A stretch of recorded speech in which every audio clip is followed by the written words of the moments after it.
ధనుస్సు రాశి వారి అదృష్ట సంఖ్య 3. వారికి గురువారం చాలా విశేషమైన ఫలితాలు ఇస్తుంది.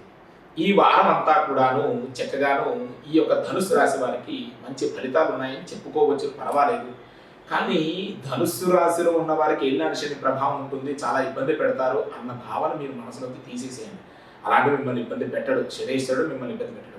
రెండవది ఏంటయ్యా అంటే చక్కగాను ధనుస్సు రాశి వారికి ఉద్యోగస్తులకి మాత్రం చక్కనైన అభివృద్ధిలోకి వచ్చే అవకాశం ఉంటుంది. అభివృద్ధిలోకి వస్తారు, మంచి ఫలితాన్ని పొందుతారు. ఆ తర్వాత వేతనం అంటే మీకు చక్కగా ప్రమోషన్తో పాటు డబ్బుల విషయంలో మీకు చక్కగా వేతనం అనేది బహువేతనం అయ్యే అవకాశం ఉంటుంది. అంటే జీతం అంటాం కదా, జీతం పెరుగుతుంది మీకు చక్కగా.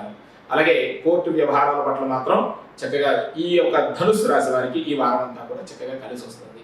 మీ ధనుస్సు రాశి వారు మాత్రం శుక్రవారం రోజు చక్కగా పూజ చేసుకున్న అమ్మవారికి ఏదైనా ఇబ్బందులు ఉంటే తొలగిపోతాయి.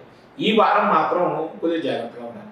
తర్వాత వ్యాపారస్తులకి ధనుస్సు రాశి వారికి వ్యాపారం కూడా చక్కగా బాగుంటుంది, ముందుకు వెళతారు, బాగానే ఉంటుంది. ఆరోగ్యం విషయంలో మాత్రం జాగ్రత్తగా ఉండాలి. చదువుల పట్ల పిల్లలకి మాత్రం చక్కనైన చదువు ఉంటుంది. ధనుస్సు రాశి వారికి మనం చక్కగా ముందుకు వెళ్తుంటారు. అలాగే ఈ వారం ధనుస్సు రాశి వారు గురు ఆరాధన, వ్యాస భగవానుడు, శంకర భగవత్పాదులు ఇలాంటి వాళ్ళు మీరు దర్శనం చేసుకోవడం, స్మరణ చేస్తే మంచిది.